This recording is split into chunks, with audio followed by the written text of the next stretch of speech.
Okay, magandang araw po sa ating lahat. Happy Sabbath. At purihin ng Diyos sa oras na ito na tayo po ay muli na makapagsamba sa kanyang dakilang pangalan. At ating mapuri ang ating Panginoon, ating masamba sa kagandahan ng kabanalan. At purihin ng Diyos sa oras na ito. At ngayon ay atin ang bigyan daan ang atin pong pag-aralan sa oras na ito. Ang atin pong tatalakayin ay ang pabalita ng tatlong anghel. The Three Angels Message. No? Napakahalaga po itong Three Angels Message kasi kung hindi natin po ito manawaan, maaari pong maraming maliligaw din sa mensahe na pinadala ng Diyos para may handa tayo sa second coming.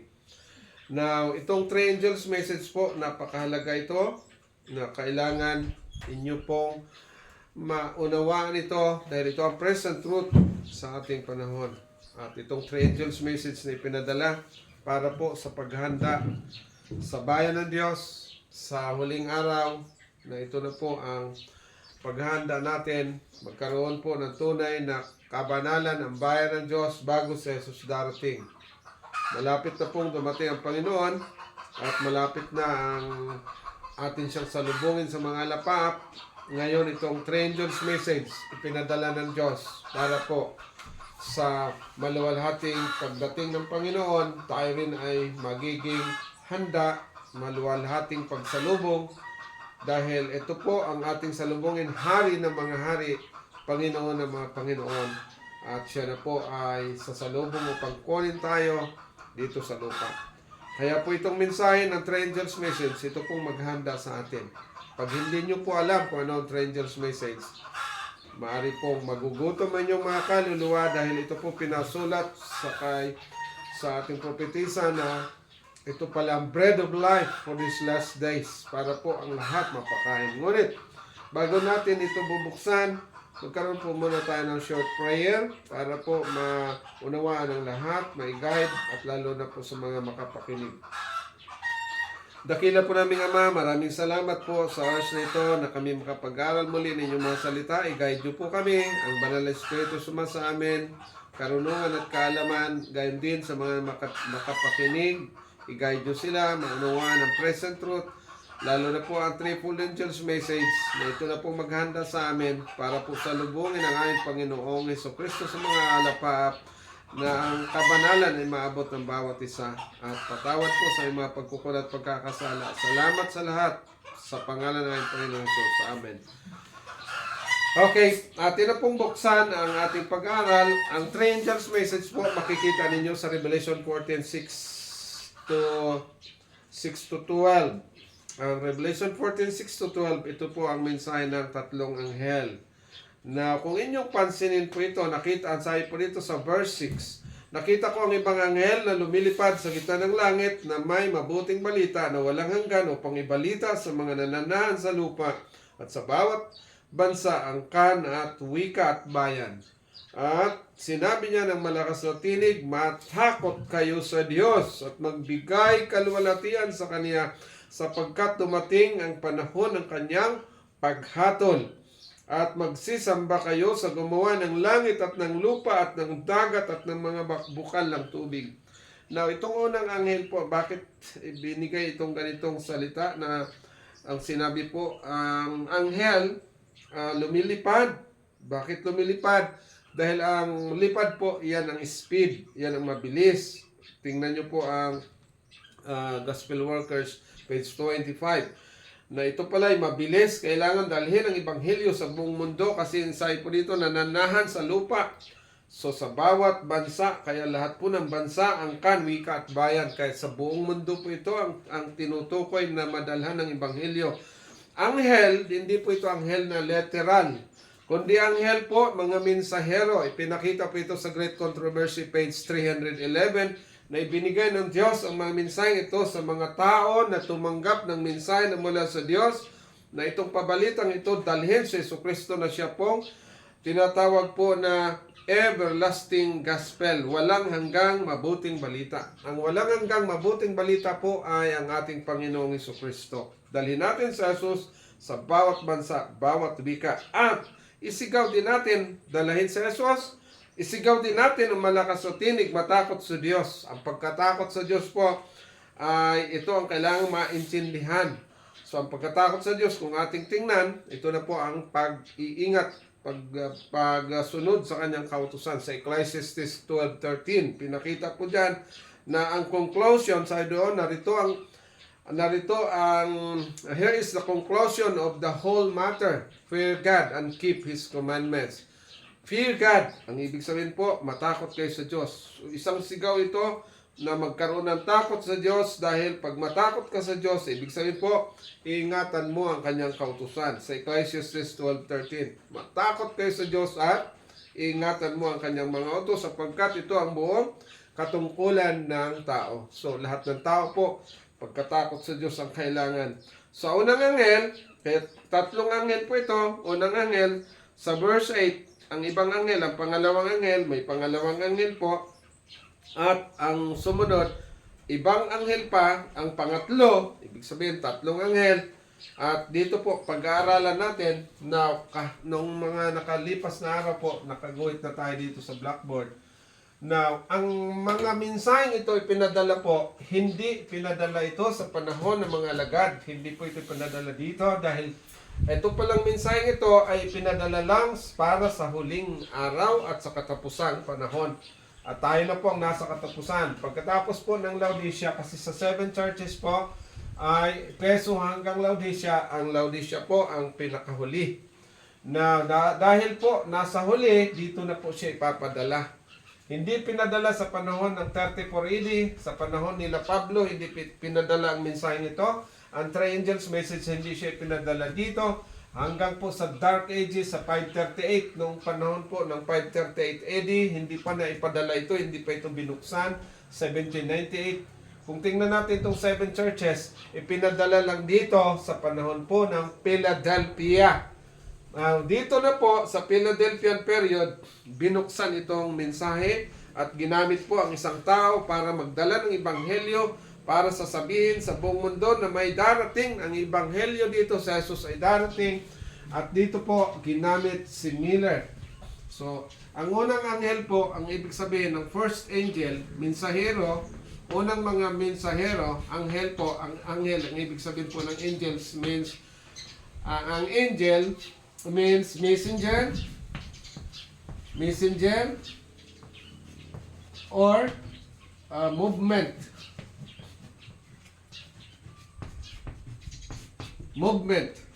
or leader, mga leader. So ibig sabihin po, angel, messenger, mga mensahero, movement, kilusan, leader, mangunguna sa gawain. So, anong isisigaw nila? Dinalan nila ang ating Panginoon na si Jesus ay paparito na, babalik na. At si Miller po, ginamit ngayon si Miller para matupad ang mensaheng ito. Kaya po, hindi ibinigay ito dito. Kaya dito, wala pang sumigaw ng second coming. Kaya dito, makita nyo po, hindi pa sila sumigaw ng second coming. Bakit po? Dahil ang isinigaw nila noon, yung kamatayan ni Jesus at pagkabuhay ni Jesus.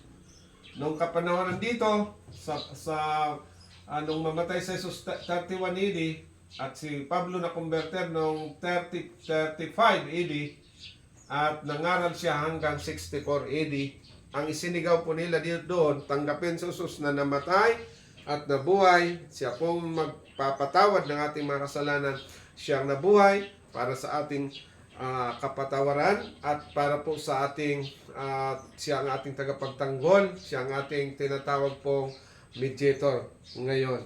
Now, sa first angel, sila na po ang tumupad, sila Miller, na isisigaw na si Jesus na darating muli. Noon po, ipapatanggap si Jesus sa buhay nila na siyang nabuhay at namatay at siyang namatay at nabuhay at umakyat sa langit, at ngayon maghanda tayo dahil si Jesus ay babalik.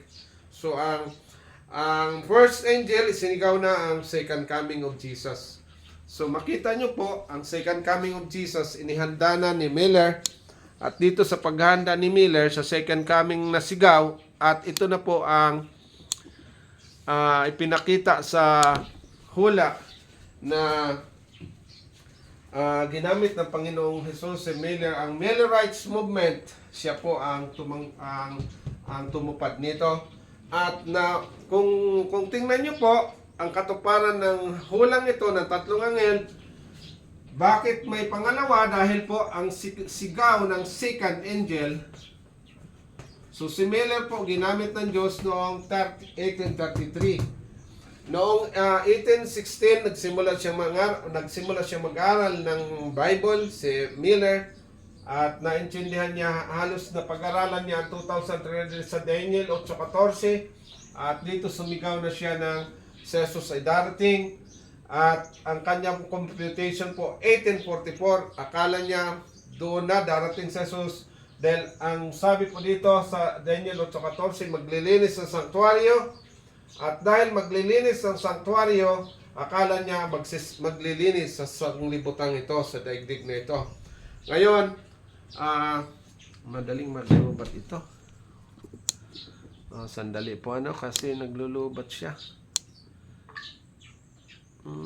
Mahina siya. Okay. Ngayon po, si Miller ginamit ng Diyos. Ngayon, ang 1844, ito na po ang taon na tinutumbok nila sa hula na darating sa Jesucristo, 1844. Ngayon, ang sigaw naman po ng second angel, kung tingnan natin, ang second angel po ay sumigaw. Na ano po ang sigaw ng second angel? Tingnan natin.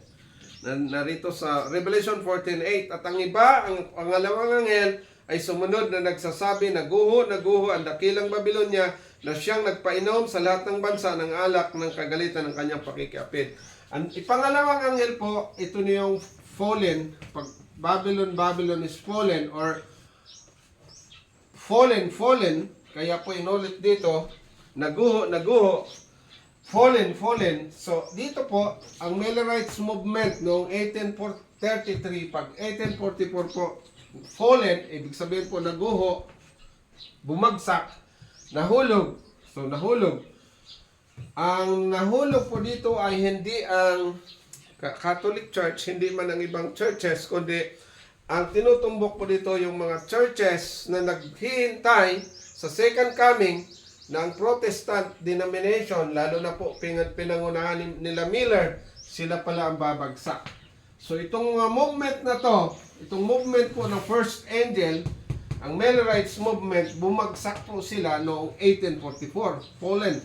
So dito po hindi Catholic Church ang fallen, hindi po yon. Dahil ang nakasaad po sa Great Controversy 381, matagal nang hulog ang Romish Church. Ang Romish Church matagal nang hulog, kaya noong 1844 hindi siya yung nahulog dahil hulog na yung Romish Church. Ang mahulog po dito ay yung Protestant churches. Kaya nga po mayroong tinatawag na Great Disappointment. Mayroon silang tinatawag dito, kaya ang second angel, fallen, nagkaroon po ng Great Disappointment dahil ang ine-expect nila po disappointment. Kaya kung makita nyo na mayroong disappointment dito, great disappointment, dahil po sa hula na nasa Revelation chapter 10 verse 10. Sa chapter 10 verse 10 po, makita nyo na nung kinain ni Miller, 9 and 10, Revelation chapter 10 verse 8 to 10, makita nyo po, may kinain siyang malumbon, may kinain siyang aklat na maliit. At ang kinain po ngayon, ang ibig sabihin kinain, pinag-aaralan niya, dinaisik niya, inayos niya na pag-aaral, ang Daniel 8:14 po yun, na maliit na balumbon, at nung makain niya, pumait, ang sabi doon, nakain niya ang balumbon, matamis sa kanyang bibig, pumait naman sa kanyang tiyan. So nung napag-aralan niya ang Daniel 8:14, matamis mula dito po sa 1833, matamis sa kanyang pag-aral, sa kanyang pangangaral, at tumpak sa kanyang pangangaral. Lahat tama po ang kanyang computation. Ang kanya na lang interpretation, nagkamali sa kanyang interpretation dahil ang kanyang pizza pong inilagay, linagyan pa niya ng pizza, October 22, 1844. Yan po ang pizza na inilagay ng messenger na ito. Sa first messenger, sa first movement, sa movement ng Protestant movement, sa kilusan ni Miller, at nagkaroon ng great disappointment yun. Babylon is fallen. Sila po yung fallen. Sila yung na-discourage. Sila yung nabigo. At dahil po sa hula dito po sa Revelation chapter 10, tingnan natin ang Revelation chapter 10 para maintindihan nyo bakit sila nabigo. Dahil nakasulat po. Nakasulat. Ito po ang sabi, 10 verse 10. At kinuha ko ang maliit na aklat sa kamay ng anghel at aking kinain. Ang ibig sabihin po aking kinain, ang aklat na yon, hindi naman ibig sabihin literal kinain, pinag-aaralan niya. At nung kanyang pinag-aralan kung paano dinaisik, kung paano mong inuya ng husto ang pagkain ng literal, ang spiritual na pagkain, pinag-aralan niya at sa aking bibig ay matamis na gaya ng pulot. Nag-aaral siya, parang pulot, matamis sa kanyang pag-aaral at nangaral din po sila kaya maraming na-converter si Miller at ng aking makain ay pumait ang aking tiyan. Nung kanyang kinain na, dumating ng tamang panahon, nasa tiyan niya na, tama ng panahon, nabigo sila.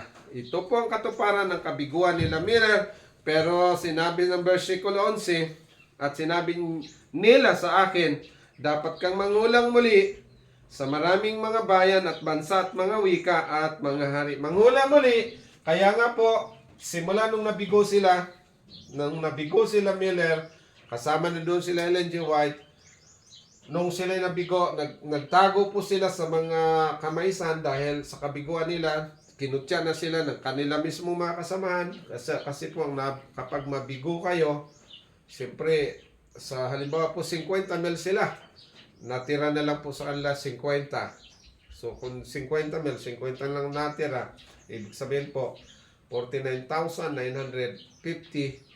Yung po ang mga nabigo, kinutya sila tuloy, na-discourage yung mga tao, halos pinagtawanan na sila ng mga tao, at sila pinagtago yung mga 50 ito.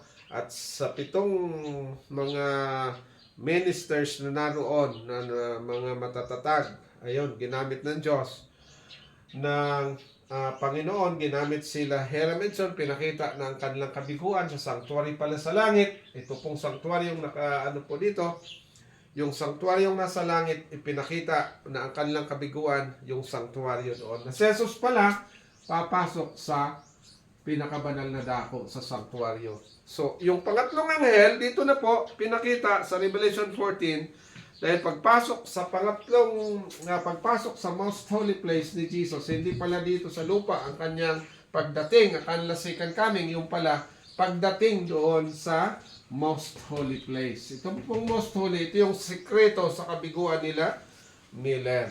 Ngayon, kung hindi tayo mag-aral ng sanctuary truth, mabibigo po tayo. Kaya nga po, si Ellen White, sumulat po siya ng ganito sa early writings page 63. Ito na po ang kailangan yung makita na nagbigay siya ng tamang instruction sa atin para hindi tayo mabigo. Dahil itong pangatlong anghel, ito kasunod po nung mabigo sila, kasunod na pala po doon ang third angel. So, itong third angel po, ito na ang kasunod doon sa nung mabigo sila. Kasunod na ang third angel. At sa third angel, ito na po ang pinakita sa atin, no?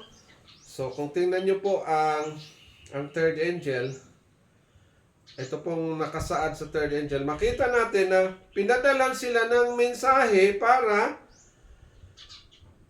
po hindi sila mabibigo. Dahil sila na nga po ay nabigo at para maunawaan nila kung ano po ang ibig sabihin ng ipinadala ng Diyos na mensahe. Now, tingnan natin po. Sandali po, bakit nag-lock ito? Ayaw siyang magbukas. Okay, sandali.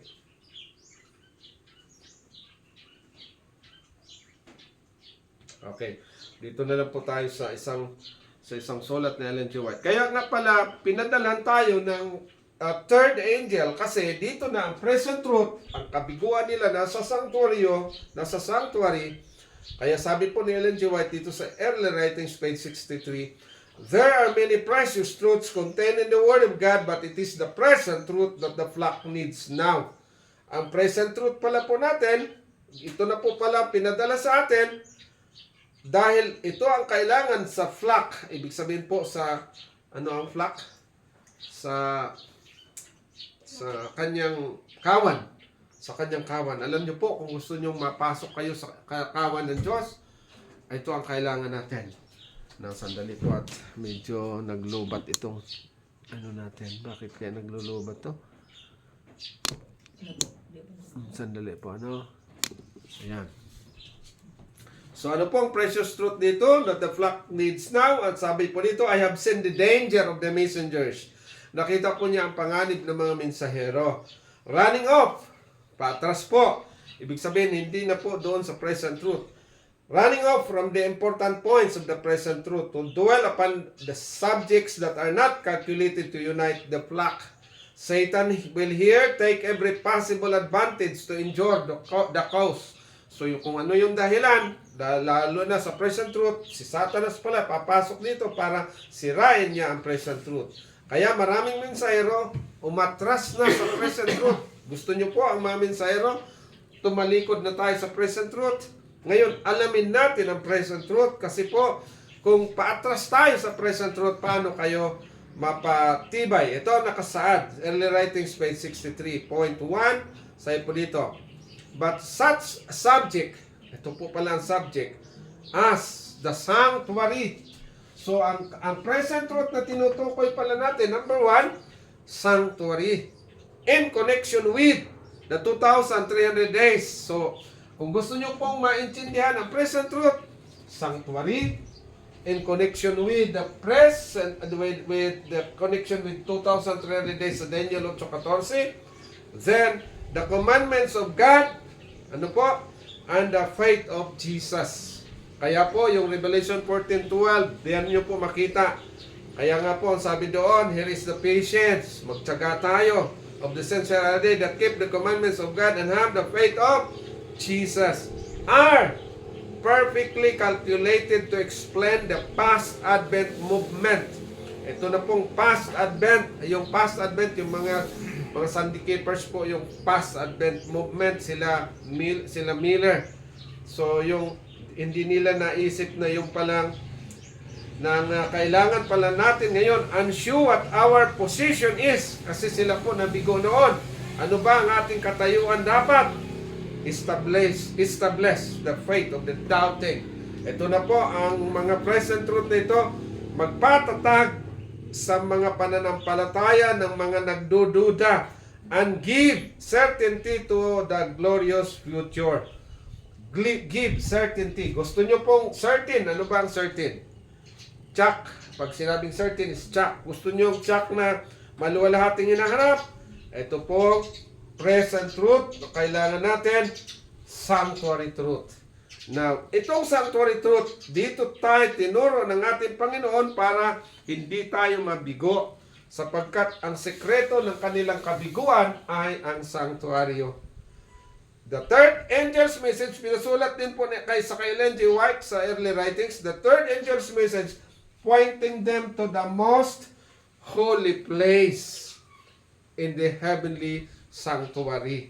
So, ito pala pong kailangang maintindihan natin. Now, ngayon, 1844 nabigo sila. Pagka-December po, kasi October yon, pagka-December, nakita na ni Ellen G. White. Ginamit muna si Hiram Edson, William Foy, Hasenfoss. Ginamit sila para po mabuksan sa kanila ang pangitain na ang sanctuaryo, makita nila na si Jesus pala papasok dito sa most holy place.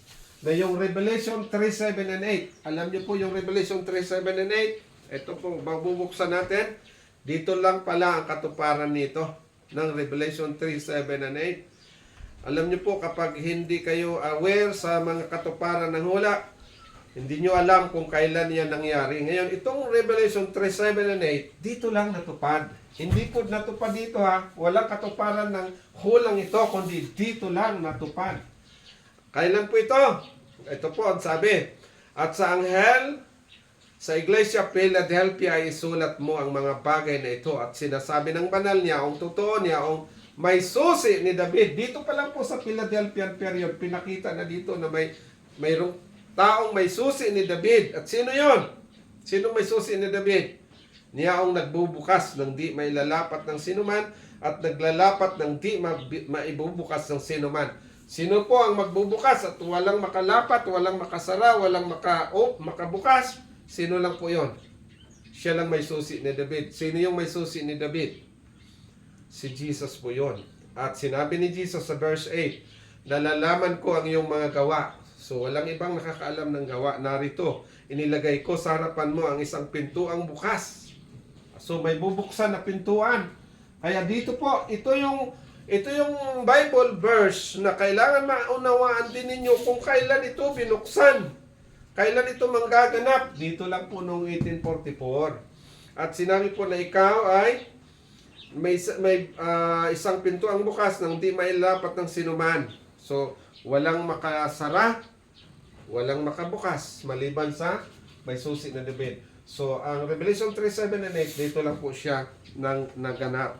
Now, kung inyo pong basahin ang early writings, page 32, dito po ipinakita ang pagbukas at pagsara ng banal na lugar, ng pinakabanal na lugar sa sanktuaryo. Ito po ang nakasaad.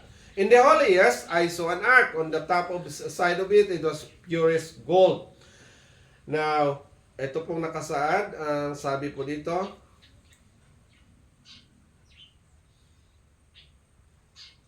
after viewing the glory of the holy, Jesus raised the second veil, and I passed into the Holy of Holies. So, dadaan na po si Jesus sa Holy of Holies. Now, sa page 44 ng page 42 ng early writings, ito po nakalagay. I saw, page 42 early writings, I saw that Jesus had shut the door of the holy place. Yung holy place pala po, isa-shut niya yan. And no man can open it. Wala nang ibang taong makabukas. And had opened the door into the most holy place. Inopen niya ang door sa most holy place, sinara din niya. And no man can shut it. So ito po, Revelation 3:7 and 8. And that since Jesus had opened the door into the most holy place, which contains the ark, the commandments of God had been shining out of God's people and they were being tested on Sabbath question.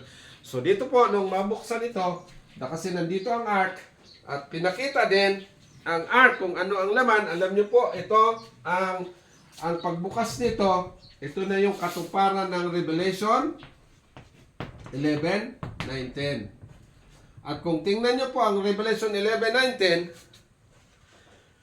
dito na pala nagsimula na matutupad na ang third angel na magpasimula na siya since 1844. Nakita niya na, nagpasimula na ikatlong anghel. At dito sa ikatlong anghel, tingnan nyo po ang Revelation 11. Dito lang makita, Revelation 11:19. Alam niyo po kung inyo pong intindihan ito. Nabuksan ang templo ng Diyos nasa langit. Nakita sa kanyang templo ang kaban ng kanyang tipan. So, pinakita itong kaban ng tipan. Dito lang po sa panahong si Jesus pumasok sa most holy place. Iyan ang kaganapan, katuparan po ng hula. At kapag naroon na sa loob ng most holy, ano po? Binuksan ngayon ng Panginoon ang loob ng kaban. Ano kayang nakasarado, ano kayang nakapaloob doon sa kaban? Now, kailangan makita din po natin na ang kaban na yun may laman. Ito po, Jesus stood by the ark. Early writings, page 32. Ano pong sinabi? Jesus stood by the ark.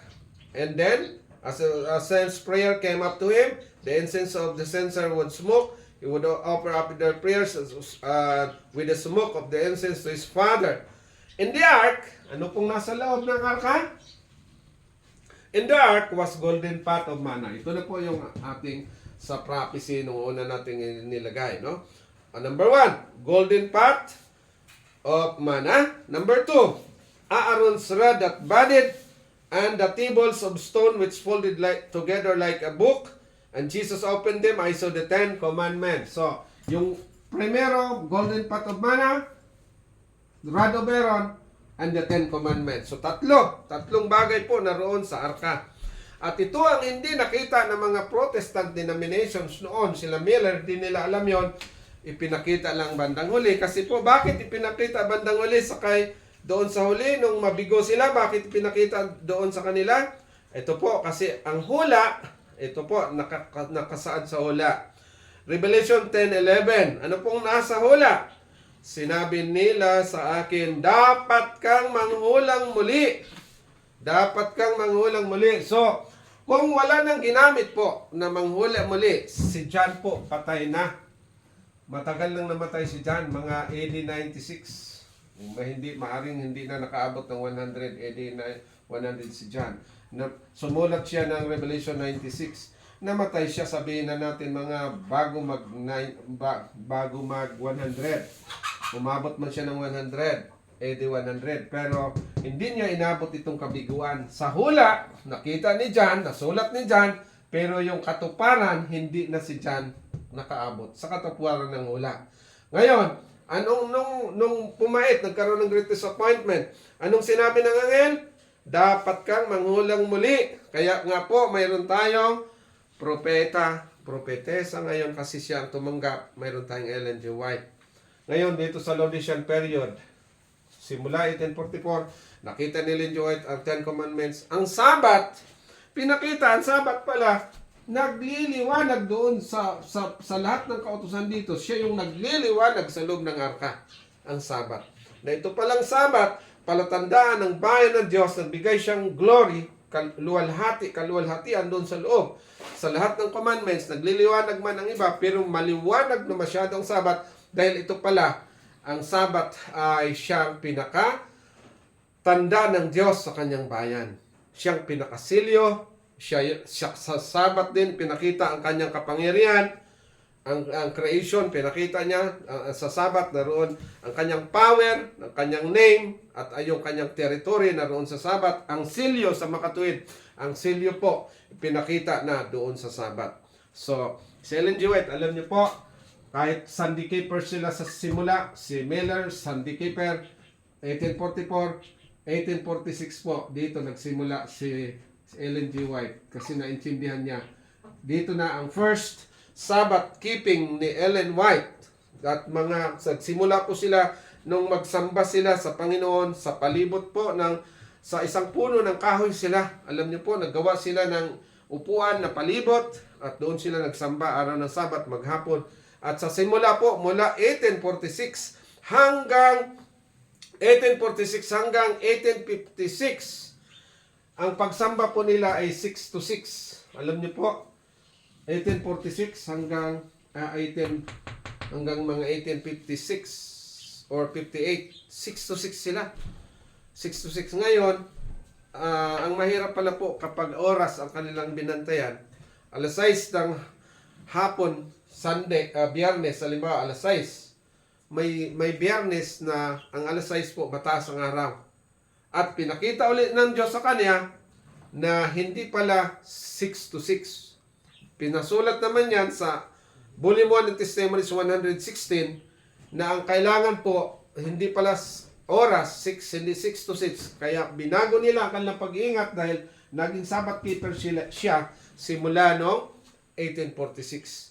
Now, dahil nakita niya na hindi mataas pa ang araw, ang ibang may buwan po na mataas pa ang araw, alas 6. So, hindi siya angkop sa kanilang pag-iingat. Kaya, nung pinakita sa kanya ng anghel, ang ginawa po, sunset to sunset sila. So, kailan po yon? Basahin niyo po ang 1T, page 116. Doon na lang nila na bago, mga 1856, na bago po nila na sunset to sunset. Hindi po 6 to 6. So binago nila, pero nung panahon na yon, wala silang kasalanan kasi hindi nila alam. Pero nung alam na nila, sunset to sunset, o ngayon sunset to sunset na, nagsasabat sila. Dito na po ang third angel, binigyan na ng babala ng Diyos. Alam niyo po ang third angel, nagbigay siya ng babala. Okay, ano po ang babala dito sa third angel? Kasi po, kung hindi nyo ma-detect ang babala ng Diyos sa third, ito po ang itong nakasaad sa third. Ang ibang anghel, ang pangatlo, ang sumunod sa kanila na nagsasabi ng malakas sa tinig, kung ang sino man ay sumamba sa hayop at sa kanyang larawan at tumanggap ng tanda sa kanyang noo at sa kanyang kamay, ay inom din naman siya ng alak ng kagalitan ng Diyos na handang walang halo sa inuman ng kanyang kagalitan at siya'y pahirapan ng apoy. So dito po ang at asopre sa harapan ng mga banal na anghel at sa harapan ng kordero. So may babala ang Diyos. Bakit? Dahil mayroon din palang may dala ng marka na ito'y hindi marka ng Diyos. At ang Diyos na nagbigay sa kanila ng mensahe na mayroon palang marka ang Diyos, ang Sabat. Ang marka pala ng Diyos, ang seal of God, is Sabat. Naroon sa Ezekiel 20 verse 12. Makita nyo po sa Ezekiel 20 verse 12 na ang Sabat ang siya pong palatandaan sa bayan ng Diyos. Kaya pakabanalin ng Sabat. Now, kung nabigyan na sila ng kumpletong instruction ng kautusan, kaya po sila binigyan ng tamang pangili ng Sabat. Paano sila mangili ng Sabat? Sunset to sunset. At pati ng kanilang paghanda. Kaya binigyan sila ng instruction po. Binigay kay Ellen G. White ang Exodus 16:23. Nakita po niya yan sa vision. Alam niyo po ang Exodus 16:23. Ito pala ay kailangan din natin dahil hindi ito nawala, hindi ito nabubura. Kahit kailan po, hindi mawawala ang Exodus 16:23. Dahil yan ang batas ng Sabat. Ano po ang nakasaad dyan? Bukas, sabi ng Panginoon, ay takdang kapahingahan. Sabi ng Panginoon, araw ng Biyernes, nagbigay na siya ng instruction. Dudublihin nila ang kanilang pagpulot ng mana dahil ihanda na nila ang para bukas, para sa Sabat. Iluto ninyo ang inyong iluluto, Exodus 16:23, at in-explain ni Ellen G. White sa bayan ng Diyos. Ngayon, ang lahat ng Sabbath keepers, binigyan sila ng instruction. Tingnan nyo po ang 1 SP 2-5. Alam nyo, kung hindi nyo po ito mapansin, baka mamaya po, marami sa atin ang nag-isip na Sabbath keeper nga tayo, nabigyan na tayo ng instruction. Pero itong instruction na ito ng Diyos sa kanyang bayan, hindi natin naintindihan dahil ang mga mensahero, hindi man nila naintindihan yung most holy place. Pero tingnan nyo po ang nakasaad dito. Ang Sabbath pala, sabi dito, those who neglect to prepare for the Sabbath on the 6th day and who cook food upon the Sabbath violate the 4th commandment and are transgressor of God's law. Alam nyo po, ang tao palang hindi maghanda ng Biyernes. Sa Friday, hindi siya naghanda at nagluluto ng pagkain araw ng Sabat, transgressor of God's law. Alam niyo po, transgressor, Tagalog niyo po ang transgressor. Ano yon? Ang transgressor? Manlalabag. Manlalabag, taga-salangsang ng batas ng Diyos. Gusto niyo bang magsalangsang? Yan. Gusto niyo bang sumunod? Maghanda po. All who are really anxious to observe the Sabbath according to the commandment will not cook any food upon the Sabbath. So, ang masaklap po dito, kasi maraming mensahero na ngayon, hindi nila naintindihan ito. Pinadalhan na nga tayo ng mensahe at sabi dito, those who neglect to prepare for the Sabbath on the 6th day and who cook food upon the Sabbath violate the 4th commandment. Alam niyo po ang salitang violate. Yung transgressor at yung violate, dalawang salita yan. Ang violate, ang ibig sabihin po, nagsalangsang pa rin siya. Transgressor, sumasalangsang.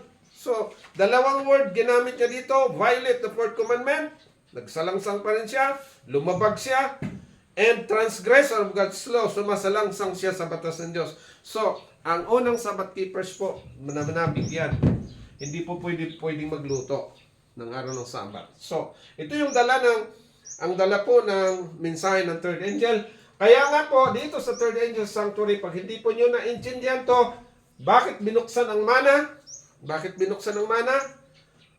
At ang rod, ano ang rod? Pag-preserve ng rod ng authority ng mga leaders, kagaya po ni Moses na nakatago yung rod ni Aaron sa panahon ni Moses, ang rod ni Aaron na-preserve para ma-remind sila na ang mga leaders na ibinigyan ng authority, wag natin po silang salangsangin, wag natin silang kalabanin. Pero kung ang mga leaders, kagaya ni Miller, palayo na si Miller sa present truth, hindi na sumunod si Ellen G. White.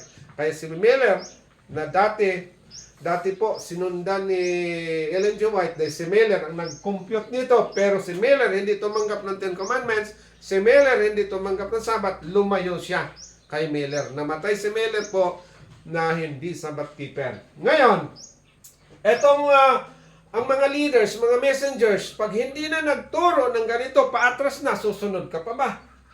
Halimbawa, ang nakasaad po doon sa Early Writings, page 63. Ang Early Writings, page 63, maraming mensahero na umatras na. Susunod ka ba doon sa umatras? Saan ba tayo? Sa pasulong o paatras? O ngayon, kung tayo pasulong, maghanda po tayo ng Biyernes. Handa tayo. Huwag kayong magluto. Yung nagluluto po, violate the fourth commandment. Ano pa? Transgressor of God's law. At ano pa? Ano sabi dito? All who are really anxious to observe the Sabbath according to the commandment will not cook any food upon the Sabbath. Will not. Pag sinabing will not, hindi po shall not. Halos sabihin na natin cannot. Will not cook. Talagang hindi po pwedeng magluto. They will. And the fear of that God who gave His law from Sinai, ang batas na yan mula pa sa Sinai, deny themselves and eat food prepared upon the 6th day. Ano po kainin natin?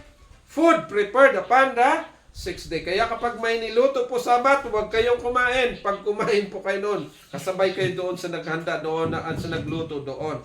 Ang kainin po natin, sabi nito, niluto na araw ng 6th day. Even if it's not so palatable. God forbid the children of Israel baking and boiling upon the Sabbath. Pinagbabawalan ang Israel na mag-bake, magluto at magpakulo sa araw ng Sabbath. That prohibition. Ano po? That prohibition. Pag sinabing prohibition, pagbabawal yon. Maraming hindi nakaintindi kung ano yung prohibition. Tagalogin po natin. Ang pagbabawal na yon ay kailangan isaalang-alang ng bawat Sabbath keeper. Sabi po dito, that prohibition should be regarded by every Sabbath keeper as a solemn injunction from Jehovah to them. So ito pong pinakasolemn na batas mula sa Jehovah papunta sa mga tao. Kung kayo po ay mga Sabbath keepers at hindi nyo ito maunawaan, mabibigo po kayo. Ngayon, isa pa po, bago tayo magtapos, kasi kailangan maintindihan nyo, tatlong anghel po ito. Atin na lang isi-shortcut, tatlong anghel, may isa pang anghel, apat na anghel. At bakit apat na anghel? Ito po, pagtandaan natin, number 1, itong most holy place, narito na si Jesus. Dito na ang third angel's message ng simula. Ang second angel, ayan po ang pagkahulog ng mga Protestant churches. Ang first angel, siya po pagsigaw ng first advent ni Jesus na masaya sila. Ang second angel, yan ang pagkahulog, pagkabigo nila. Ang third angel, yan ang pasimula ng mensahe ng ating natanggap ngayon. May 10 commandments na tayo, may mana. Ano po ang mana? Alam niyo po, kaya inuna ng Diyos ang mana para maging malinaw ang ating kaisipan. Bakit unang pinakita kay Ellen G. White ang mana, hindi niya maintindihan ito? Noong John 6:18-63, doon lang niya naintindihan kung ano yung mana. John 6:18-63, doon lang niya naintindihan na ang mana pala ay vegetarianism, health reform. Yung health reform niya ng vegetarianism at pinakita sa kanya sa CD, alam niyo po ang CD 269. Basahin niyo po yan. Ang CD 269, yung mana noon, health reform na po ngayon. Mga pagkain na sa natural na pagkain, huwag nyo kainin po yung kasi walang karne dito. Sa loob po ng arka, hindi linagyan ng manok, hindi linagyan ng isda.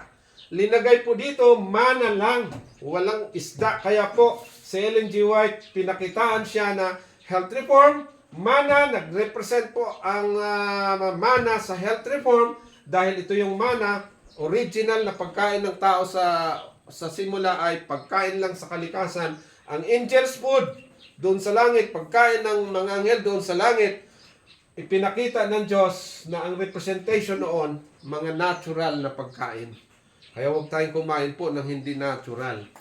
Kaya po na-preserve ang mana. Ngayon, ang mga hindi sumunod dyan, mga ministers kumakain ng karne po, nakasulat sa CD 453, nakalagay po dyan, sila'y disqualified. Walang ministro po natatayo sa Panginoon na kumakain ng karne. Hindi sila mensahero ng Diyos. Dahil po, ang nakalagay, kapag ang mga mensahero naghati-hati, ito po naman ipinasulat sa CD 38.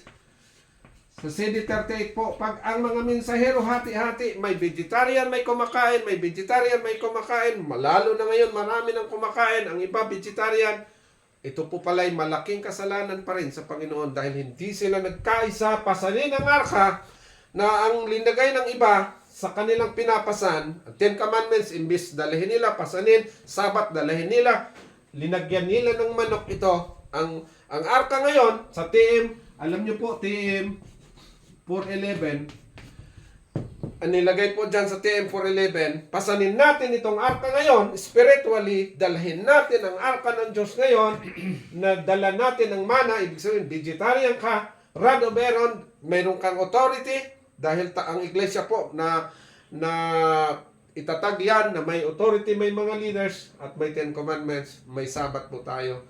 Ngayon, balik po tayo sa original.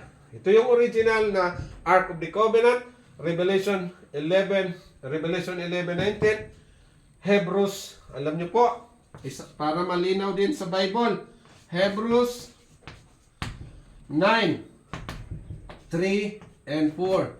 Hebrews 9:3 and 4, kailangan po maintindihan nyo yan.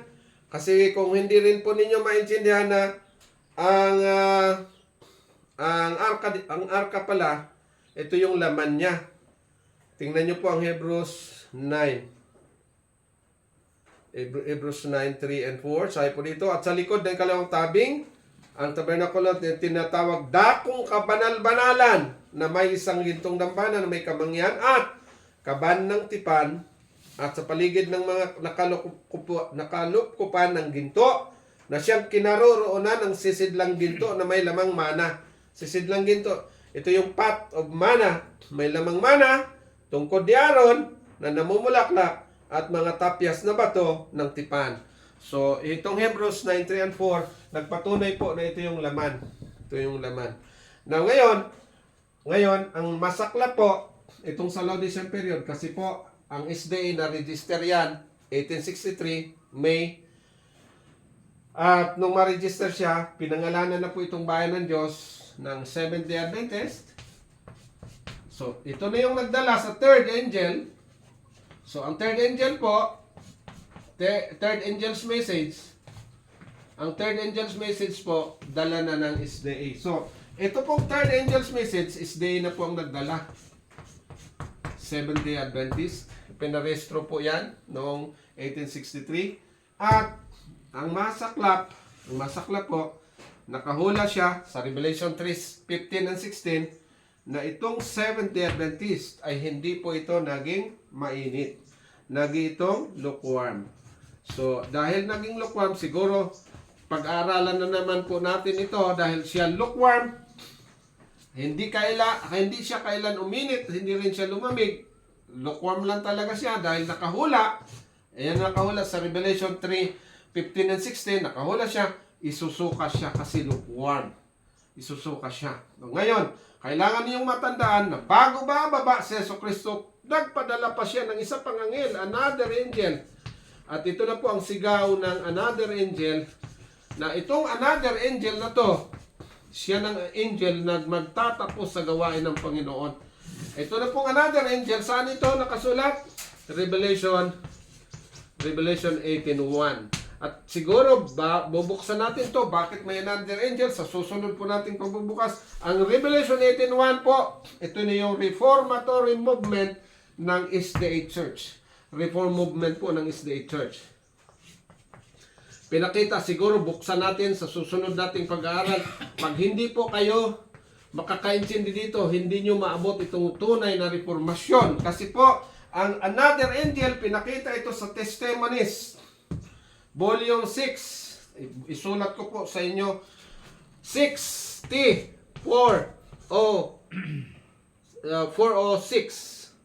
406. Pinakita po na hindi lang pala tatlong anghel. Ito palang may isa pang anghel. Ito, babasahin po natin. Volume 6. Medyo late na tayo ng konti. 406. Testimonies 406. Ito po nakalagay. We are to throw aside our narrow, selfish plans. Throw aside, tabi natin. Remembering that we have a work of the largest magnitude and highest importance. May gawain tayong mabigat, mataas na napakahalagang kahalagahan. In doing this work, we are sounding the first. Si Miller nagdala ng first, pero ang message, tayo magdadala kasi ang mensahe ni Miller pala, dalhin pa rin natin na si Jesus ay darating. We are sounding the first, second, and second po, kailangan malaman yung Babylon is fallen. Sino yung Babylon? Maintindihan nyo yan. Mag-aaral pa rin tayo, kaya hindi po ito mapuputol ating pag-aaral. And the third, angel's message. So may tatlong anghel. And, mayroon pang kasunod. And, ano pong and?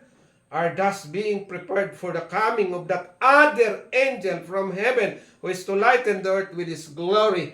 May isa pa palang anghel. So, itong tatlong anghel, tandaan nyo po, siguro hindi na natin muna i-detalye itong another angel ngayon. Gagawa rin po tayo ng isa pang panibagong live para po o video para mapakinggan nyo po kung sino itong another angel. At itong third angel na to, kailangan nyo maintindihan ito. Kasi po, kapag hindi nyo naintindihan itong third angel, basta lang tayo, nagsisimba, ito pala'y maligamgam na tayo. Hindi natin alam, mayroon pang isa doon kayo sa isa po. Kasi hindi ito, si Miller, tinanggap siya ng Diyos sa simula, pero bumagsak si Miller. Kaya lang, ang napakaganda kay Miller, naawa ang Diyos, si Miller maligtas pa rin. Kahit nahulog sila, maligtas siya kasi niligtas siya dahil siya ang nagdala ng ebanghelyo. Pero ngayon, nasa sealing time. Ang third angel pala po, itong third angel, ito yung sealing message. Kung hindi kayo magpapasilyo, mabibigo po tayo. Kaya yung final warning, dadalhin po ng another angel, ang magdadala ng last final warning, last final message, ang another angel, hindi po ang third angel. Hindi is day po ang magtatapos. The last angel. Angel means movement, messenger, or ano po? Messenger, movement, ano pa? Kilosan, o mga mensahero na nagkakaisa. So, ano po sila? They are united to fearlessly proclaim the third angel's message. Sinulat po yan sa early writings 277. So, itong angel na to, hindi na tayo pwede dito sa angel ng first. Alam nyo po, kung babalik kayo sa first, mga protestante yon. Sa second, hindi rin tayo pwede doon. Sa third, kung makapasok tayo sa third, napakaganda. Pero ang third angel ngayon, maligamgam na po. Alam nyo po, ang 28 fundamental beliefs ng third angel sa isdae ngayon, 28, mayroon ng Leviticus 11. Kung wala na, hindi na nila pinasan itong pot of manna. Pag dito kayo magpasakop, nasa lukewarm church po kayo. Dito po kayo sa mainit. Sa another angel that will give the last final warning to be given to the world. Kaya nga po, sa volume 8 ng Testimonies, volume 8, page 27, na the bread of life of this world. Ito yung triple angels message. Ito yung bread of life para sa whole world, para magkaroon sila ng buhay. Ito yung ating dalhin. Huwag nating kulangan po. Pasanin natin to. Pakita natin na ang mensahe na pinadala ng Diyos ngayon, lalo na ang early writings page 63. The present truth, sanctuary truth. Nasa most holy place na tayo. At ang Ten Commandments, binuksan na. Ang Sabbath, binuksan na. Ang Mana, binuksan na. Ang Ark of the Covenant, ang Mana, ang Rod of Aaron. Huwag na tayo pong tumalikod doon sa pinadala ng mensahe ng Diyos. Mabibigo po kayo pag hindi nyo maintindihan yan. Yung mga nagpatuloy pong kumakain ng karne, hindi naintindihan yung health reform, ang nakasad po diyan, disqualified for the ministry. Si John the Baptist, ginamit siya sa First Advent, pinabidgetarian si John the Baptist, siyang representative sa last messenger sa second advent ni Jesus, gayahin si John the Baptist. Lahat pong gumaya kay John the Baptist, nagaya nyo ang pattern sa first advent. Yung pattern natin sa first advent na si John, siya rin po ang ating sundan, si John ngayon. Lahat ng mensahero ngayon para sa second coming ay kagayahin si John the Baptist. Yung pong hindi gumaya kay John the Baptist, hindi vegetarian, nakalagay po, CD 453, disqualified for the ministry. So, purihin ng Diyos sa oras na ito. At napakahaba na siguro po ang ating pag-aaral. Sa susunod, marami pa po tayong bubuksan hanggang maintindihan nyo ang 3 angels message. Bubuksan natin yan lahat. And the another angel. Mabuksan nyo lahat yan. Pag hindi nyo yan maintindihan, may another angel. Kaya stick kayo diyan lang sa third. Wala kayo doon sa another angel. Mabibigo po kayo. Pagpalain po tayo ng ating Panginoon. Hanapin nyo po ang Reform Movement. At ito na ang Reform Movement. Pag makita nyo po, pinakita ang Reform Movement, kailan siya? TM 514. Pag may crisis, doon lang lalabas ang tunay na reformasyon. Sa panahon ng crisis, doon siya lumabas. Now, kailan ang crisis? Pinakita po sa Patriarchs and Prophets and Kings page 278, ang crisis sa panahon ng gera. At ang First World War, yun ang unang crisis ng church na doon po lumabas ang Reformation. Kung walang crisis po, siya hindi nakahula. Yung mga lumabas na reform ngayon, may mga nag-reform na hindi naman sa time of crisis, mga fake siya. Hindi siya po ang nakaprophesied na reform. Ang nakaprophesied na reform po, yung lumabas sa time of crisis. So sana, sa oras nito, naunawaan natin ito po ang ating napag-aralan. Purihin ng Diyos at pagpalain ng kanyang mga salita sa mga nakinig, nag-aaral ngayon, lalo ng salita ng hula. Sana bago bumaba si Jesus, ang ating Panginoong Jesus, ay maintindihan na natin ang tunay na pagbabago, ang reformation ng buhay natin, reformation sa law of God, ang law of God na nasira, ang Isaiah 58 verse 12, mga taga-ayos tayo dapat ng mga nasira, hindi tayo taga-sira ng batas ng Diyos, kundi taga-ayos tayo ng batas ng Diyos.